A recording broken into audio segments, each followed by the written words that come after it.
Talking of failure, let's look at the NHS. Overloaded NHS turns to cabins in car parks. This is patients being treated in temporary cabins set up in hospital car parks under plans to tackle the crisis in the health service. Stephanie Boyce, is this just practical management of a very difficult situation, or is it the sign of... I don't think we've ever had this before in the NHS. This is put in my opinion, this is put in a sticky plaster over a gaping wound.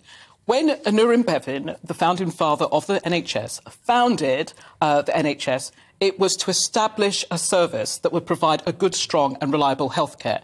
The difficulty with our healthcare is it's not proactive. It doesn't provide proactive healthcare, it provides reactive healthcare. The difficulty is, if we look at the principles that he established it on, is that the ability... reliable healthcare at the point of need and free at the point of need.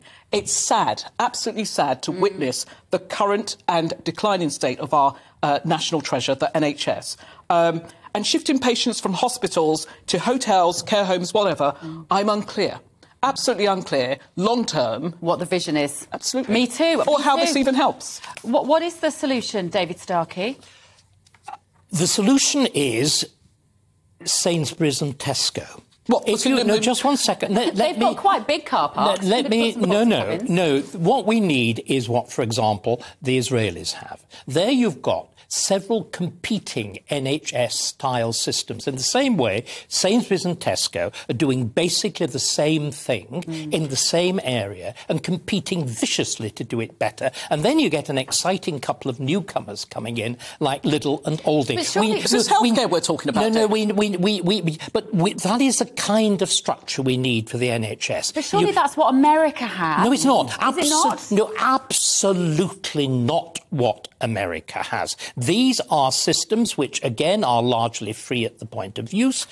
They are a mixture. They're a mixture of insurance and state-funded, like the European model. But the Israeli seems to work particularly well because of the intensely competitive nature of the providers. And you see, again, the NHS is a product purely of its time. It's a product of 1945. It's a product of a wartime economy in which everything, food, the lot, is managed centrally. Whether you could buy a pair of nylons or half a pound of sugar was determined by the state. We're no longer in that world. And the NHS, what we're just failing to recognise is the NHS model doesn't work. I'm not entirely sure that making it... And I think what so you were talking about making it completely private. No, I'm not talking... Clinical entities, with competing competitions looking...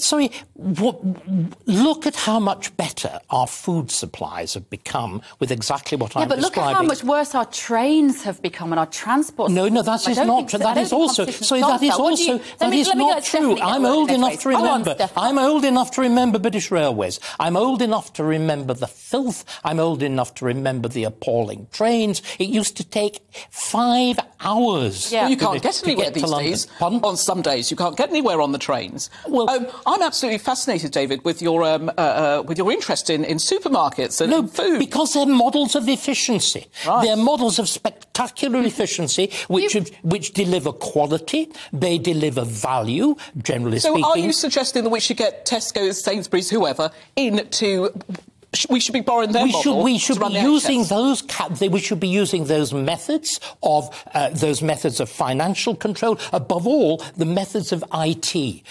We've got an entire public service that fails totally at IT. Not even the Inland Revenue can actually make IT work. There was an attempt, I know, because I'm that sort of taxpayer, which was called Make Tax Digital. I don't quite grasp. I don't know whether, Stephanie, have you understood how using the supermarket model, which has improved our ability to access cheaper food, would transfer into the health service. Much more varied. Not necessarily healthier food, though, than going down to your local greengrocer, your local fishmonger, your local butcher. That was better quality, locally sourced Most food. of it. I was alive now, and you get your salmon that's arrived from over in China or something. Have you any idea of what the typical grocers used to be like? Yes, my Auntie Nora, who died at 96, the fly-blown rubbish that was on sale. No, I don't. Largely unrefrigerated. I mean, this is mythical. It really is mythical. Nowadays, again, what the supermarkets have done is to produce exactly what I'm describing would do with a health service.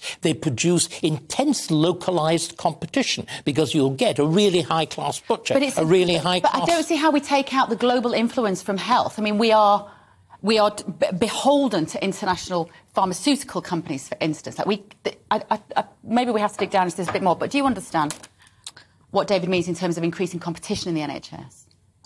I don't. Because I think the difficulty is there are so many different... The NHS is complex, and all the current issues that it faces is complex. And we're discussing particularly one particular aspect of it, but there are so many different aspects coupled with the fact that actually the NHS is still revered by so many in this country and across the world. No, because it is regarded with contempt across the world. We've got to move on, guys. I'm so sorry. OK, we've got to the end of our first hour. We're going to be right back with more on Prince